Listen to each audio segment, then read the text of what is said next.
అందరికీ నమస్కారం. రోజా, పెద్దిరెడ్డి ఈ రెండు పేర్లు కూడా సుపరిచితమే, అందరికీ పెద్దగా పరిచయం చేయాల్సిన అవసరం కాదు.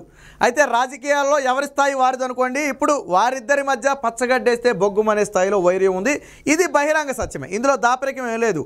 ఆ వర్గం ఈ వర్గం అనేక సందర్భాల్లో బాహాబాహీలకి దిగే మాటలు యుద్ధం చేసుకున్నాయి, మనందరికీ తెలిసిన విషయమే. అయితే నగరీ నుంచి రోజాకి టికెట్ కేటాయించడం అనేది ఇప్పుడు అందరినీ ఆశ్చర్యపరిచే అంశం.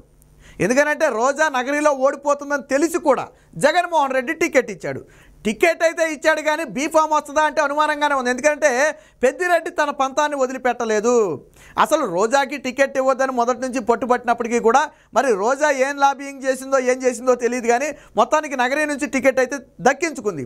అయినా పెద్దిరెడ్డి వదిలిపెట్టేది లేదని చెప్పి మరొకసారి గట్టిగా పట్టు కూర్చున్నాడు. ఏమని?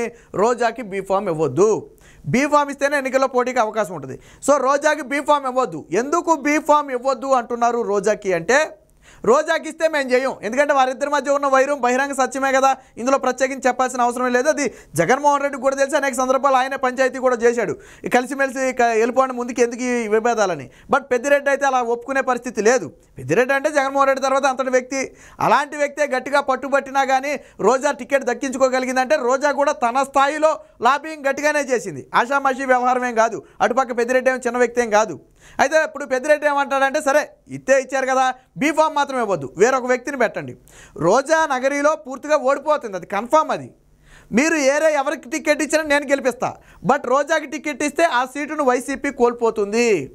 రోజాని ఒక్కసారి గెలిపించినందుకే నియోజకవర్గంలో విపరీతమైన అరాచకాలు చేసింది, సొంత పార్టీ నేతలను తీవ్రంగా వేధించింది.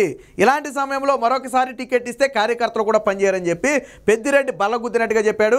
లేదు రోజాకే మేము బీఫామ్ ఇస్తాము అంటే నాకు నా కొడుక్కి అవసరం లేదు, మా సీట్లు కూడా ఎవరికోళ్ళకి ఇచ్చేయండి అని చెప్పి పెద్దిరెడ్డి జగన్మోహన్ రెడ్డి దగ్గర కొంత అలక పూనినట్టుగా తెలిసింది. అయితే జగన్మోహన్ రెడ్డి నచ్చజెప్పే ప్రయత్నం చేసినప్పటికీ కూడా పెద్దిరెడ్డి వర్గం అయితే దీనికి ససేమిరా అన్నట్టుగా తెలిసింది. వాస్తవానికి రోజాకి గతంలో మంత్రి పదవి రాకుండా కూడా పెద్దిరెడ్డి అడ్డుకున్నాడు. అయితే రోజా ఏం చేసిందంటే తన దగ్గర ఉన్న ఒక అస్త్రాన్ని వాడింది. ఏంటంటే ఏదో అలక అస్త్రాన్ని వాడింది. ఏపీఐఐసి చైర్మన్గా ఉన్న సమయంలో తనకి మంత్రి పదవి లేదని తెలిసి వెంటనే రాజీనామా చేసేసింది. ముందు 2-3 నెలల ముందే మంత్రి పదవి ఇవ్వడానికి ముందే రాజీనామా చేసేసింది. ఎందుకు చేసింది అంటే, మీరు మంత్రి పదవి ఇవ్వకపోతే నేను అడుగుతాను, అవసరమైతే నా ఎమ్మెల్యే పదవి కూడా రాజీనామా చేస్తా అని ఒక రకమైన బ్లాక్ మెయిలింగ్ అనుకోండి. దాంతో జగన్మోహన్ రెడ్డి పెద్దిరెడ్డికే నచ్చజెప్పాడు. సరే ఈసారికి ఇచ్చేద్దాంలే, లేకపోతే తలనొప్పిలాగా ఉంది, ఎలాగా కష్టపడింది కదా పార్టీలో, ఉన్నది 2.5 ఏళ్ళే కదా, ఈ 2 ఏళ్ళు ఏదో ఒకటి చేసుకుంటుంది, వదిలేద్దామని చెప్పి పెద్దిరెడ్డిని నచ్చజెప్పి రోజాకి మంత్రి పదవి ఇవ్వడం జరిగింది. ఎప్పుడైతే రోజాకి మంత్రి పదవి వచ్చిందో ఇక నియోజకవర్గంలో అడ్డు అదుపు లేకుండా అరాచకాలు, అవినీతి మొదలైందని స్థానికంగా మాట్లాడుకునే పరిస్థితి. ఉదాహరణకు చెప్తాను నేను, ఒక మున్సిపల్ చైర్మన్ పదవి ఇప్పించడం కోసం ఒక సొంత పార్టీ కార్పొరేటర్, మహిళా కార్పొరేటర్ దగ్గర 30 లక్షల రూపాయలు డబ్బులు తీసుకుంది. ఇది బహిరంగ సత్యం. కార్పొరేటరే బయటకు వచ్చి చెప్పింది, ఇప్పుడు నాకు చైర్మన్ పదవి ఇవ్వలేదు సరి కదా, డబ్బులు ఇమ్మంటే ఇవ్వట్లేదని చెప్పి కార్పొరేటరే బయటకు వచ్చి చెప్పింది. కానీ జగన్మోహన్ రెడ్డి దాన్ని ఖండించాడా అంటే, బహిరంగంగానే అవినీతి చేసిందని తెలిసిపోతుంది కదా. అలాగే తిరుమల దర్శనాలకు డబ్బులకి తీసుకెళ్తుందని చెప్పి ఒక ఆరోపణ ఉంది. ఇందులో ఎంత నిజం ఉంది ఎంత అబద్ధం ఉందనేది మనకు తెలియదు. ఒక ఆరోపణ అయితే ఉంది కదా, కొడుకు బెంజ్ గారు కొనిచ్చింది. సో ఎక్కడ సంపాదించిన డబ్బులతో బెంజ్ గారు కొనిచ్చింది కొడుక్కి? తనకి మంత్రిగా ఉంటే వచ్చేది ఎంత? ఎక్కడి నుంచి వచ్చింది? 1000 ఎకరాలు ఎలా వచ్చాయి? డజన్ల కొద్దీ కార్లు ఎలా వచ్చాయి? సో ఇవన్నీ కూడా నియోజకవర్గంలో జరుగుతున్న చర్చ. అన్నిటికీ మించి 5 మండలాల నేతలు రోజా మీద తీవ్ర వ్యతిరేకతతో ఉన్నారు. రోజాకి టికెట్ ఇస్తే మేము అపోజిషన్కి పనిచేస్తామని చెప్పి ఒక తీర్మానం కూడా చేసి స్వయంగా జగన్మోహన్ రెడ్డి దగ్గరికే పంపారు. అయినా జగన్మోహన్ రెడ్డి ఇవేమీ పరిగణలో తీసుకోవాలా. ఇప్పుడు పెద్దిరెడ్డి చెప్పేది అదే, స్థానిక నేతలే రోజాకి సపోర్ట్ చేయట్లేదు, అలాంటప్పుడు టికెట్ ఇస్తే ఎలా గెలుస్తుంది? అనవసరంగా ఎందుకు సీటు పోగొట్టుకోవాలా? మొన్నే చావు తప్పి కొనలోటిపోయినట్టు గెలిచింది, అతి తక్కువ మెజార్టీ.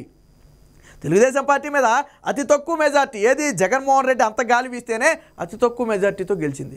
మరి ఇప్పుడు పూర్తిగా టీడీపీకి గాలి వీస్తుంది. అలాంటప్పుడు రోజా నెట్టుకూడదు, అక్కడ అసలు నిలబడలేదు. సొంత పార్టీ కార్యకర్తలు యాక్సెప్ట్ చేయట్లేదు, నియోజకవర్గ ప్రజలు యాక్సెప్ట్ చేయట్లేదు, పెద్దిరెడ్డి లాంటి వాళ్ళు యాక్సెప్ట్ చేయట్లేదు. మరి ఎలా గెలుస్తుంది రోజా? సర్వేలన్నీ రోజాకి వ్యతిరేకంగానే ఉన్నాయి, అయినా టికెట్ ఎలా ఇచ్చారు? ఇప్పుడు ఇదే ఒక ఇదిగా మార్చింది. అసలు అప్పుడు ఎమ్మెల్యే మంత్రి పదవి ఇవ్వడమే తప్పంటే ఇప్పుడు ఏకంగా మరొకసారి టికెట్ ఇస్తే ఎలా కుదురుద్ది? దాంతో పెద్దిరెడ్డి ఏం చేశాడంటే, సరే అయ్యింది ఏదో అయింది, బీఫామ్ మాత్రం ఇవ్వద్దు, వేరొక అభ్యర్థిని తెర మీద పెట్టండి, వాళ్ళని గెలిపించే బాధ్యత నేను తీసుకుంటానని పెద్దిరెడ్డి హామీ ఇస్తున్నాడట. నగరీలో మీరు ఎవరిని నిలబెట్టినా గెలిపించే బాధ్యత నాది, బట్ రోజా వద్దు. రోజా పోటీ చేస్తే ఆ స్థానిక 5 మండలాల నేతలే పనిచేయరు. గతంలో ప్రెస్ మీట్ పెట్టి రోజాను ఆయన భర్త వాళ్ళని తెగదిట్టారు పట్టుకుని. వాళ్ళు ఇంకా మరింత అలగబోనారు. ఎప్పుడైనా సరే సమస్యను సామరస్యంగా పరిష్కరించే ప్రయత్నం చేయాలి, కానీ ఆ బోడి నువ్వెంత అన్నావు అనుకోండి, రేపొద్దున వ్యవహారం మామూలుగా ఉండదు. ఈరోజు నిజంగా 5 మండలాల నేతలు కన్నా రోజాకి పని చేయకపోతే రోజా వెనకాల జెండా పట్టుకు తిరిగి ఉండడు. నగరీలో రోజా వెనక జెండా పట్టుకుని తిరిగే వాడు ఉన్నాడు. ఎందుకంటే 5 మండలాల కీలక నేతలందరూ కూడా మేము రోజాకి పనిచేయ అవసరమైతే అపోజిషన్కి పనిచేస్తాం. రోజాని ఓడించడం కోసం జగన్మోహన్ రెడ్డి మీద ప్రేమ ఉన్నా అభిమానం ఉన్నా రోజాని మాత్రం ఓడించి తీరతాం, అవసరమైతే దానికోసం అపోజిషన్కు మేము పనిచేస్తామని చెప్పి 5 మండలాల నేతలు చెప్పారు. గతంలో వీళ్ళు ప్రెస్ మీట్ పెట్టి తిట్టిన తర్వాత వాళ్ళు మరింత ఫైర్ అయ్యారు. సరే ఎలా గెలుస్తామో మేము కూడా చూస్తామన్నారు. ఈ రోజుకి ఆ మాటకే కట్టుబడి ఉన్నారు. వాస్తవానికి రోజా ఏంటంటే దీనికి పులి స్టాప్ పెడదాం, పెద్దిరెడ్డిని కాదని మనం ఎలాగా నెగ్గుకు రాగలేమని తెలిసే చివరికి కాళ్ళ మీద పడింది కూడా. ఒకసారి కాళ్ళ మీద అంటే ఆశీస్సుల కోసం అనుకోండి, బట్ పెద్దిరెడ్డి ఏదో మీడియా ముందు ఆశీస్సులు ఇచ్చినప్పటికీ కూడా నిజమైన ఆశీస్సులు కదా అవి. ఎప్పుడు రోజా అనే పేరు వినపడితేనే వారికి ఏదో పెట్రోల్ పోసి నిప్పంటించిన పరిస్థితి, వాళ్ళకి అంత ఫైర్ అయిపోయే పరిస్థితి. 2 వర్గాలు అనేక సందర్భాల్లో బాహాబాహీగా విమర్శలు చేసుకున్నాయి. ఏదైనా మీటింగ్కి ఎదురు అటెండ్ అయినా ఒకళ్ళు ఎడమొఖం ఒకళ్ళు పెడమొఖంగా వెళ్ళిపోతారు తప్ప ఏ రోజు కలిసి కూర్చొని మాట్లాడిన పరిస్థితి ఏ రోజు లేదు. ఒకళ్ళు వస్తున్నారని తెలిస్తే ఇంకొకళ్ళు ఆ మీటింగ్కే రారు. ఇలా ఎదుర్కొంటున్నప్పటికీ మరి జగన్మోహన్ రెడ్డి దగ్గర ఏం లాబియింగ్ చేసిందో తెలియదు, కానీ అసలు టికెటే కష్టం అనుకుంటే టికెట్ తెచ్చుకుందే, మంత్రి పదవి కష్టం అనుకుంటే మంత్రి పదవి తెచ్చుకుందే. బట్ ఇప్పుడు అయినప్పటికీ పెద్దిరెడ్డి మాత్రం తన మాట నెగ్గించుకోవాలి ఎట్టి పరిస్థితులు అని చెప్పి బీఫామ్ అయితే ఇవ్వకుండా రోజాని అడ్డుపడే ప్రయత్నం చేస్తున్నారు. అదే సమయంలో రోజా కూడా తనకున్న ఇన్ఫ్లుయెన్స్ ఆల్రెడీ టికెట్ తెచ్చుకుందంటే అంత ఆషామాషి వ్యవహారం ఏం కాదు.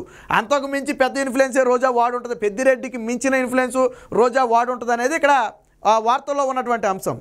ఎందుకంటే పెద్దిరెడ్డిని కాదని జగన్మోహన్ రెడ్డి ఒక పని చేశాడు అంటే అంతకంటే బలమైన కారణం ఏదో ఉండాలి. ఏంటి ఆ కారణం అనేది జగన్మోహన్ రెడ్డికి రోజాకి తప్ప వేరొక వ్యక్తికి తెలియదు. ఎవరు అంతకంటే బలమైన వ్యక్తి ఎవరున్నారు వీళ్ళ మధ్య అనేది వాళ్ళకే తెలియాలి. ఇప్పుడు నగరీ మొత్తం అదే చర్చ. ఓడిపోతుందని తెలిసి కూడా ఆ జగన్మోహన్ రెడ్డి టికెట్ ఇచ్చాడు అంటే మిగతా చోట్లేమో ఓడిపోతున్నారని చెప్పి బడా వాళ్ళని తప్పించాడు. బట్ ఇక్కడ ఓడిపోతుందని రోజా తెలిసినా టికెట్ ఇచ్చాడు. సో మరి ఏంటో వాళ్ళిద్దరి మధ్య ఉన్న అవినాభావ సంబంధం ఏంటో మాకైతే తెలియదు అని చెప్పి సొంత పార్టీ నేతలే చెవులు కొరుకునే పరిస్థితి. ఏది ఏమైనప్పటికీ పెద్దిరెడ్డి అయితే రోజాకి బీఫామ్ ఇస్తే మేమైనా తప్పుకుంటామని చెప్పి పట్టుబట్టి కూర్చున్నట్టుగా తెలుస్తుంది. మరి చూద్దాం, జగన్మోహన్ రెడ్డి రోజాకే బీఫామ్ ఇచ్చి పెద్దిరెడ్డిని కాదంటాడా, లేదా పెద్దిరెడ్డి ఒత్తిడికి తలొగ్గి చివరి సెకండ్లో రోజాని మార్చే ప్రయత్నం చేస్తాడా అనేది వేచి చూద్దాం.